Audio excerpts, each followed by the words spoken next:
শরীফ ওসমান হাদির যে ঘটনা, তার যে শাহাদাত, এটা নিয়ে রাজনীতিতে দৃশ্যপটে এখন নতুন নাটকীয়তা, যেটা থেকে স্পষ্ট হচ্ছে। হ্যালো এভরিওয়ান, আমি ফয়সাল করিম মাসুদ।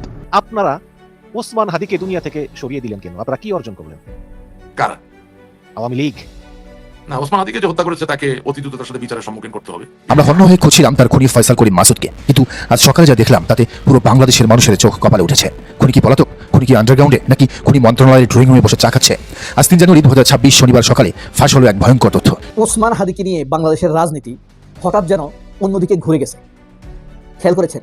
হাদিকে খুন করতেই ফয়সালকে জামিনে বের করা হয়েছে বলে দাবি করছেন ইনকিলাব মঞ্চের ঢাকা বিশ্ববিদ্যালয় শাখার মুখপাত্র ফাতেমা তাসনিম ঝুমা। রাজনৈতিক বিশ্লেষকদের কাছ থেকে এবং খুব গোপন সূত্রে পাওয়া কয়েকটি বিষয়ে আমাদের নজরে এসেছে এবং এই বিষয়টি আপনাদেরকে জানানো দরকার বলে মনে করি। ওই বিষয়টিতে যাওয়ার আগে আমরা আরেকটি গরম খবর, যেটি আপনারা ইতিমধ্যেই জেনেছেন। হাদি হত্যার তদন্ত এবার এক নতুন নাটকীয় মোড় নিয়েছে। দুবাইয়ের গোপন ডেরা থেকে তৃতীয় ভিডিও বার্তায় শুটার ফয়সাল করিম মাসুদ এবার একের পর এক গোপন তথ্য ফাঁস করে দিচ্ছেন। তোমার কি কোনো অভিজ্ঞতা আছে?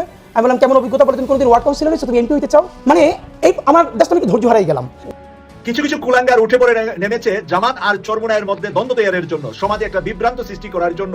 চরমোনাই নাকি 150টা আসন চাচ্ছে এই নির্বাচনে। তারা ভারতীয় তল্পি বাহক আওয়ামী লীগের লোকজনরা, যে বেগম জিয়ার একটা ভুল সিদ্ধান্ত ছিল। আসসালামু আলাইকুম। যত দিন গড়াচ্ছে তত যেন হাদির খুনের মূল রহস্য এক একটা করে খুলতে শুরু করেছে। হাদির খুনি স্বয়ং নিজেই ভিডিও কলে এমন কিছু বার্তা প্রদান করেছে যা নিয়ে সোশ্যাল মিডিয়াতে তোলপাড় সৃষ্টি হয়ে গিয়েছে। সেখানে তিনি কিছু দাবি করেছে যে তিনি এই খুনের সাথে কোনোভাবেই সংযুক্ত বা যুক্ত ছিল না, তাকে এই খুনের সাথে ফাঁসানো হয়েছে। কিন্তু বাংলাদেশের বেশ কিছু বিশ্লেষক বলছে এই খুনের সাথে সরাসরিভাবে যুক্ত আছে বিএনপির নেতা মির্জা আব্বাস। ভিডিওর শুরুতেই আপনারা এই সংক্রান্তই বেশ কিছু ভিডিওর অংশ বিশেষ ইতিমধ্যেই দেখেছেন। মূলত আজকের এই ভিডিওটিতে সেই সকল ভিডিওর বিস্তারিত আলোচনা দেখতে পারবেন।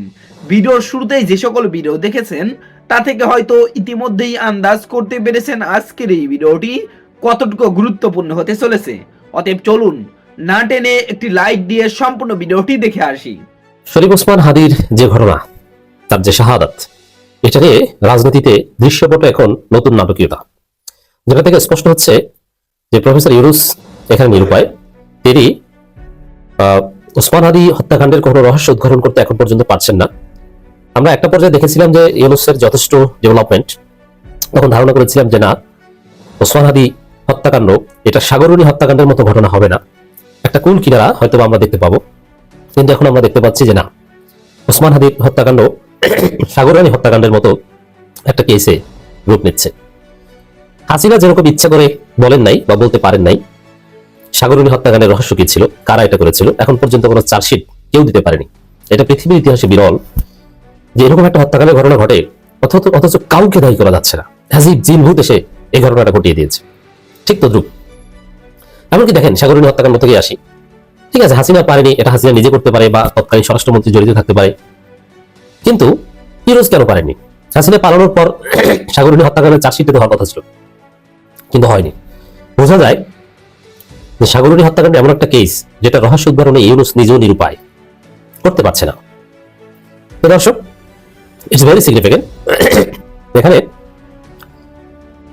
শরীফ ওসমান হাদি হত্যাকাণ্ডের বিষয়টা অনেকটা সেরকম যে এর কোনো কুলকুলাকে উদ্ঘাটন করতে পারছে না। এক এক সময় একটা নাটক।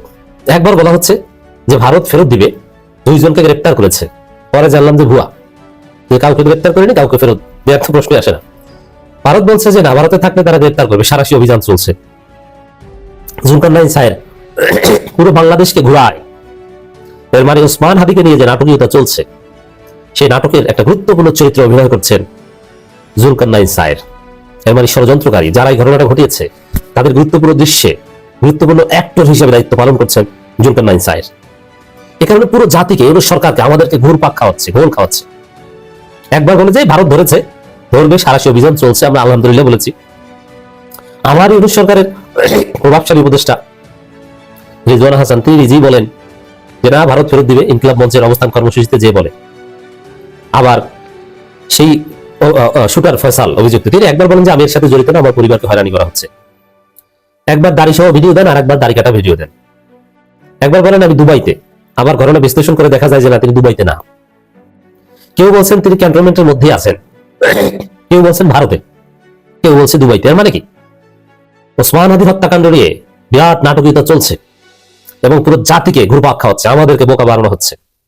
এবং এই যে বোকা বানানোর প্রজেক্ট, তাতে গুরুত্বপূর্ণ ভূমিকা পালন করছে জুলকারনাইন সাহেব। দেখেন এই যে ছেলেটা যিনি মূল অভিযুক্ত, এটা দুবার লোকের স্পষ্ট যে তিনি শুট করেছেন ফয়সাল। এই ফয়সাল তিনি ভিডিওতে এসেছেন এবং তিনি বলছেন আমি দুবাইতে। এত সাহস তিনি কোথায় পেয়েছে? এত সোজা? এই ফয়সাল যদি ফয়সাল হত্যা করেছে, শুট করেছে, ইটস ট্রু, কিন্তু ফয়সাল নিজ উদ্যোগে এরকম শেখ মুজিবকে হত্যা যারা করেছে তারা যুক্তরাষ্ট্রের মতো নিরাপদ জায়গা থেকেও কখনো দৃশ্যপটে আসে না, কানাডার মতো গুরুত্বপূর্ণ জায়গায় থেকেও কখনো প্রকাশ্যে আসে না। তারা গোপন জীবনযাপন করে, তারা ভিডিওতেও আসে না। মেজর ডালিম হাসিনা পতনের পর এসেছিলেন, কিন্তু তাও তার বাড়ি ঘর কোথায় কেউ জানে না, তিনি কিন্তু জাস্ট অনলাইনে এসেছিলেন। মানে এতটা রিজার্ভ লাইফ লিড করে। কারণ এই ধরনের বড় অঘটন যিনি ঘটান, সারা পৃথিবীতেই তার লাইফ থ্রেটে থাকে। এখানে ফয়সাল, ওসমান হাদির প্রতি যে এই জাতির ভালোবাসা, যে আবেগ, তাতে তো ওই ফয়সালকে কাবার চত্বরে পেলেও মানুষ ওখানে ছিঁড়ে খাবে, হওয়ার কথা তো এইটা। কিন্তু সেই ফয়সাল সরাসরি স্বীকার করছে যে আমি দুবাইতে। এইটা স্বীকার করার কথা না, ও কোথায় এটা বলারই কথা না। ও যদি নিজের পক্ষ থেকে ভিডিও বার্তা দিত, প্রথম কথা হচ্ছে ও নিজের পক্ষ থেকে ভিডিও, এগুলো সত্য, এআই রিলেটেড না, এটা প্রমাণিত হয়েছে, এআই দিয়ে জেনারেটেড না। মানে ফয়সাল সেই শুটার নিজে ভিডিও বার্তা এসেছেন, বেশ কয়েকটা ভিডিও করেছে। প্রথম কথা, ও স্বাভাবিকভাবে ও নিজের ইচ্ছায় কিছুতেই ভিডিওতে আসার কথা না। ওকে যারা হত্যাকাণ্ডের সাথে জড়িত হতে পারে, ডিজিএফআই বা জুলকারনাইন সায়ের গং বা কসুখাত, এরকম কেউ না কেউ ওকে বলেছে তুমি ভিডিওতে আসো। মানে এটা একটা নাটকের পার্ট, যে আমরা এটা নিয়ে এই দৃশ্য করতে হবে, এই দৃশ্য করতে হবে, তোমার কিছু করতে পারবে না, তোমার নিরাপত্তার দায়িত্ব আমাদের, কিন্তু তুমি এইটা বলে ভিডিও করো। ওকে যেটা বলতে বলেছে ওইটা বলেছে, ওটা ফয়সাল নিজের উদ্যোগে বলেছে, এটা আমি মনে করি না। Number one. এরপরে একবার বলে যে আমি এর সাথে জড়িত না, আবার দায় স্বীকার করে। এই যে ঘটনাগুলো, এভাবে দায় স্বীকার, দুবাইতে আছি পরিচয় দিয়ে কিছুতেই করার কথা না। এমন কোন প্রভাবশালী শক্তি ওই ফয়সালের মাধ্যমে এই ভিডিও করাচ্ছে বা এই ঘটনা ঘটাচ্ছে, পুরো জাতিকে ঘোল খাওয়াচ্ছে, যে প্রভাবশালী শক্তির কাছে প্রফেসর ইউনূস নিজেও নিরুপায়। ঘটনা এই জায়গায় ঘটেছে। দর্শক দেখেন, সর্বশেষ খবর, সঞ্জয় ও ফয়সালের দায় স্বীকার। খবরটা একটু বিশ্লেষণ করছি। ইনকিলাব মঞ্চের মুখপাত্র শরীফ ওসমান হাদি হত্যা মামলায় প্রধান আসামি সহযোগী সঞ্জয় চিশিম ও ফয়সাল আদালতে দায় স্বীকার করে স্বীকারোক্তিমূলক জবানবন্দি দিয়েছেন। ঢাকা মেট্রোপলিটন ম্যাজিস্ট্রেট জামশেদ আলমের আদালতে তাদের জবানবন্দি রেকর্ড করেন। এর আগে তাদের দুজনকে আদালতে হাজির করে, মানে সহযোগী ওই শুটার। এরপর মামলা তদন্ত করার ডিবি পুলিশের পরিদর্শক ফয়সাল আহমেদ তাদের জবানবন্দি রেকর্ড করে আবেদন করেন। আবেদনের পরিপ্রেক্ষিতে আদালত তাদের জবানবন্দি রেকর্ড শেষে পাঠান। তারপরে শরীফ ওসমান হাদি হত্যা চেষ্টা ব্যবহৃত নরসিংদী জেলার সদর থানাধীন তরুয়া এলাকায় মোল্লাবাড়ির সামনে তরুয়ার বিল থেকে উদ্ধার করে দেয়। এ সময় ফয়সালকে আটক করা হয়। ফয়সাল প্রধান আসামি শুটার ফয়সাল করিম মাসুদের শ্যালকের বন্ধু, মানে দুই ফয়সাল। এক ফয়সাল ভিডিও দেশে নাটক করে, আর এক ফয়সাল বলেছে আমরা দায় স্বীকার। এর মধ্যে নাটকীয়তা আছে। বিশেষ করে ভিডিওতে আসা, পৃথিবীর যেখানে যুক্তরাষ্ট্রে যেতে পারলো ভিডিওতে আসার সাহস করার কথা না। যুক্তরাষ্ট্রেও যদি বাংলাদেশের মানুষ, বাংলাদেশ পন্থীরা শুটার ফয়সালকে পায়, ওকে ছিঁড়ে খেয়ে ফেলার কথা, তারপরে ভিডিও করছে। এবং ভিডিও ফেক না কি, দুবাই না ভারত, নানান বিশ্লেষণ। আসলে এই ঘটনাগুলো এমন কেউ ঘটাচ্ছে যাদেরকে ইউনূস নিজেও কিছু করতে পারছে না। অন দি আদার হ্যান্ড, ইনকিলাব মঞ্চ ধীরে ধীরে চুপসে যাচ্ছে। ইনকিলাব মঞ্চের যে কঠোর কর্মসূচি ছিল, ধীরে ধীরে সেগুলো বিদ্যমান হয়ে যাচ্ছে, বরং সরকারি নানান আশ্বাস দিয়ে সেগুলো থামিয়ে দিচ্ছে। বলা হচ্ছে যে তারা 7 তারিখের মধ্যে চার্জশিট দেবে, অথচ কোনো কুলকিনারাই নাই। ফয়সাল কোথায় এটি জানে না। দুবাই কিভাবে গেল, ভারত থেকে না বাংলাদেশ থেকে? না, আসলে বাংলাদেশে বসে বলছে দুবাই। দুবাই কি এখন বাংলাদেশের মতো শীত, সোয়েটার টোয়েটার পরে? নানান প্রশ্ন আছে, যে সবগুলো যদি একত্র করি, আসলে আমাদেরকে ভুল বোঝানো হচ্ছে, ঘোল খাওয়ানো হচ্ছে। এমন শক্তি নাটক করছে যাদের কাছে প্রফেসর ইউনূস নিরুপায়। এটা আমাদের জন্য অশরী সংকেত। প্রিয় দর্শক, আসসালামু আলাইকুম।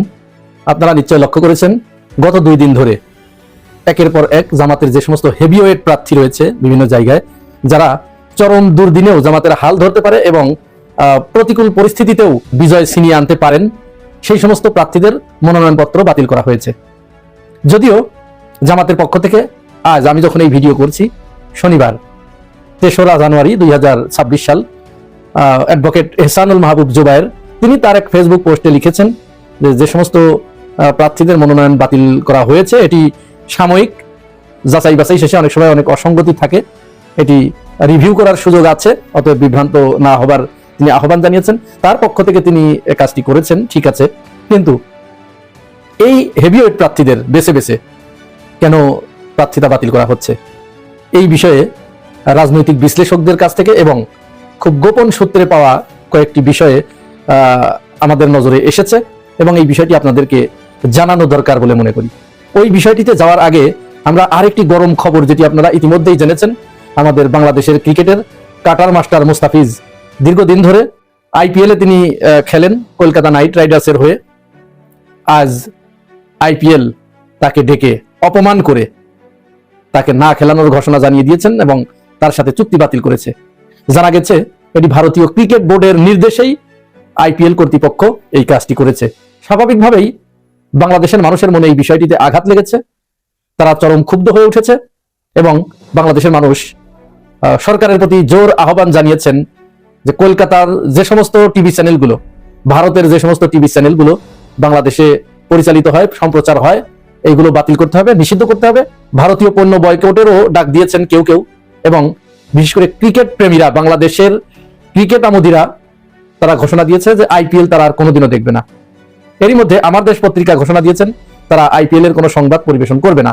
এরকম দেশপ্রেমিক সমস্ত মিডিয়াগুলো যদি এইভাবে ঘোষণা দেয় যে তারা আইপিএল সম্প্রচার করবে না, বাংলাদেশ থেকে দেখাবে না, সরকার যদি বাংলাদেশের মানুষের এই আবেগের প্রতি সম্মান দেখিয়ে তারা যদি আইপিএল সম্প্রচার বাংলাদেশে বন্ধ করে, ভারতের সকল অপকর্ম এবং হঠকারী সিদ্ধান্তের মুখের উপরে এটি হবে বড় চপেটাঘাত। এবার চলুন আমরা ওই বিষয়টিতে ফিরে যাই। কোন অদৃশ্য কারণে একের পর এক জামাতের যে সমস্ত হেভিওয়েট প্রার্থী রয়েছে তাদের মনোনয়নপত্র বাতিল করা হচ্ছে। এ ব্যাপারে অনুসন্ধানে একটি বিষয় উঠে এসেছে, যারা নির্বাচন পরিচালনা করছে তাদের ভিতরে মূলত একটি ভয় প্রবেশ করেছে এবং এই ভয়ের জায়গা থেকেই, এই ভীতি থেকেই মূলত তারা জামাত ইসলামকে ক্ষমতা থেকে দূরে সরিয়ে রাখতে চাচ্ছে এবং তারা কোনো মতো অবস্থায় চাচ্ছে না বাংলাদেশের রাষ্ট্র ক্ষমতায় জামাত ইসলাম অধিষ্ঠিত হোক। কি তাদের সেই ভয়? তাদের সেই ভয় হচ্ছে যেহেতু আদর্শিক কারণে জামাত ইসলাম দুর্নীতির বিরুদ্ধে সবসময় জিরো টলারেন্স, এটি জামাতের আদর্শ এবং জামাতের এই আদর্শের কারণে ইতিপূর্বে বাংলাদেশের মানুষ আওয়ামী লীগ, বিএনপি, জাতীয় পার্টি সবাইকে যখন দেখেছে, সবাই যখন একই গোয়ালের গরু, ঠিক তখন তারা এবারে 2026 সালের নির্বাচনকে বাংলাদেশের একটি রাজনৈতিক প্যাটার্ন পরিবর্তনের মাধ্যম হিসেবে নিয়েছে। তাদের ভিতরে এই অবস্থা বিরাজ করছে এবং এই চিন্তা ভাবনা তাদেরকে নাড়িয়ে দিয়েছে যে সবাইকে তো দেখেছি, দুর্নীতি যেহেতু কমে না, চাঁদাবাজি যেহেতু কমে না, এবার জামাত ইসলামকে দেখব। যেহেতু তারা সুযোগ থাকার পরেও বিগত সময়ে মন্ত্রীর দায়িত্ব পালন করেছে, পার্লামেন্ট সদস্যের দায়িত্ব পালন করেছে, যেহেতু তাদের বিরুদ্ধে কোনো দুর্নীতির অভিযোগ পাওয়া যায় নাই, ওঠে নাই, এবং চাঁদাবাজির কোনো অভিযোগ তাদের বিরুদ্ধে ওঠে নাই, সুতরাং এদেরকে একটু দেখতে হবে। মানুষের চাওয়া পাওয়াটা যখন এইটা হয়েছে এবং এটি মাঠ জরিপে উঠে এসেছে, বাংলাদেশে যারা এস্টাবলিশমেন্ট আছে, যারা আমলা আছে, যারা নির্বাচন পরিচালনার সাথে নিয়োজিত, তারা প্রত্যেকে এই বিষয়টি জেনে গেছে এবং এই রিপোর্ট তাদের হাতে পৌঁছে গেছে। সুতরাং তাদের কপালে একটা ভাঁজ পড়া খুবই স্বাভাবিক, কারণ যে পেট হারাম দিয়ে ভরে গেছে সেই পেট হালাল দিয়ে আর কখনোই ভরবে না। বিশেষ করে বিগত আওয়ামী লীগ সরকারের আমলে আমলা, সরকারি কর্মকর্তা কর্মচারী, এমনকি ছোট ছোট সরকারি অফিসের পিয়ন পর্যন্ত যে সীমাহীন লুটপাট করেছে, দুর্নীতির মাধ্যমে যে কারি কারি অর্থ কামাই করেছে, তারা তাদের দৈনন্দিন জীবন নির্বাহের ক্ষেত্রে ব্যয়ের লাগাম একেবারে ছেড়ে দিয়েছে। সুতরাং হঠাৎ করে যদি কেউ তাদের আয়ের লাগাম টেনে ধরে, তাহলে তারা তো তাদের ব্যয়ের লাগাম টেনে ধরতে পারবে না, ব্যয় তো তাদের ওই গতিতেই ছুটতে থাকবে, যেহেতু তারা অভ্যস্ত হয়ে গেছে। সুতরাং এই ভয় তাদের ভিতরে প্রচন্ড আকারে প্রবেশ করেছে যে তাহলে জামাত ইসলাম যদি ক্ষমতায় আসে তাহলে তারা দুর্নীতি করতে পারবে না, ঘুষ খেতে পারবে না, লুটপাট করতে পারবে না, অবৈধ ইনকাম করতে পারবে না, অবৈধভাবে সম্পদ অর্জন করতে পারবে না। এই ভয় তাদেরকে ভিতর থেকে কুরে কুরে খাচ্ছে। কারণ এদেশের সরকারি কর্মকর্তা কর্মচারী, আমলা, পিয়ন, গোটা জাতি যেন একটা আপাদ মস্তক দুর্নীতিতে পড়ে গেছে। ব্যতিক্রম যে দুই একজন নাই এমনটি নয়, সবাই আবার অন্যভাবে নেবেন না। যারা অবশ্যই সৎ মানুষ কিছু আছে, কিন্তু সেই সংখ্যাটা অত্যন্ত নগণ্য, হাতে গোনা। এছাড়া অধিকাংশই আপনার সেনাবাহিনী থেকে শুরু করে, পুলিশ থেকে শুরু করে, র্যাব থেকে শুরু করে, সচিব, উপসচিব, পিয়ন, অফিসার, যেখানে যাই বলেন না কেন, যারা আছে এই ধরনের সরকারি কর্মকর্তা কর্মচারী যারা আছে, প্রত্যেকেই প্রচন্ড রকমের একটা ঝুঁকির ভিতরে আছে, ভয়ের ভিতরে আছে যে তাদের ইনকাম কমে যাবে।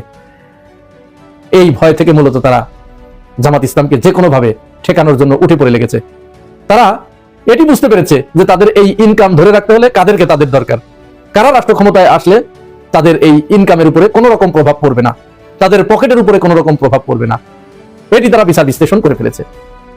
যার কারণে যখন জামাতের কোনো প্রার্থীর মনোনয়ন বাতিল হয়, হেভিওয়েট প্রার্থীর, তখন সরকারি কর্মকর্তা কর্মচারীরাও হাতে তালি দেয়। শুনেছেন কখনো এটা? কিন্তু বাংলাদেশে তাই হচ্ছে। এই হাতে তালি দেওয়া কিন্তু মামুলি কোনো ব্যাপার নয়। এই হাতে তালি দেওয়া তাদের ভবিষ্যৎ ইনকামের উপরে জড়িত। সেইখান থেকেই, সেই আনন্দ থেকেই হাততালিটা বেরিয়ে এসেছে। 2024 সালের নির্বাচনের আগে, অল্প কয়েকদিন আগে, 5-6 দিন আগে, আমাদের কিছু কিছু বন্ধু বান্ধব যারা নির্বাচন কাজে নিয়োজিত ছিলেন, রিটার্নিং কর্মকর্তা হয়েছিলেন, সহকারী রিটার্নিং কর্মকর্তা হয়েছিলেন, তারা ফোন করে জানালেন যে ভাই, জানি না, কিছু না, হঠাৎ করে আমাদের ব্যাংক অ্যাকাউন্টে বিরাট অ্যামাউন্ট চলে এসেছে, এটা দিয়ে এখন এই করব সেই করব। এরকম সীমাহীন দুর্নীতির সুযোগ শেখ হাসিনা করে দিয়েছিল। এখন যারা নির্বাচনের দায়িত্ব পালন করবেন, তাদের ভিতরেও তো এই আশাটা আছে যে আবার এরাও আমাদেরকে এইভাবে দেবে, উপঢৌকন দেবে, যে উপঢৌকনের মাধ্যমে আমাদের আর্থিক অবস্থার পরিবর্তন ঘটবে, সামাজিক অবস্থার পরিবর্তন ঘটবে, আমরা সাধারণ থেকে হয়ে যাব এলিট, আর এলিট যখনই হয়ে যাব তখনই তো আমরা বাংলাদেশের মাথা হয়ে যাব। এমতো অবস্থায় জামাত ইসলাম কোন কৌশল অবলম্বন করবে এবং যারা তাদের ভবিষ্যৎ ভয়ের কারণে জামাতকে দূরে ঠেলে রাখতে চাইছে, তাদেরকে কিভাবে মোকাবেলা করবে, এটি জামাতকে অবশ্যই। আমি আশা করছি সম্পূর্ণ ভিডিওটি দেখেছেন এবং এই ভিডিওর সাপেক্ষে আপনার কি মতামত সেটা অবশ্যই কমেন্ট বক্সে জানিয়ে যাবেন। ভিডিওটি ভালো লেগে থাকলে শেয়ার করতে ভুলবেন না। আমাদের এই চ্যানেলে নতুন হয়ে থাকলে চ্যানেলটি সাবস্ক্রাইব করে চ্যানেলের পাশে থাকবেন। আর যারা ইতিমধ্যেই চ্যানেলটি সাবস্ক্রাইব করেছেন তাদেরকে অসংখ্য ধন্যবাদ। দেখা হবে নতুন কোনো ভিডিও নিয়ে, ততক্ষণ সবাই সুস্থ থাকবেন। আল্লাহ হাফেজ।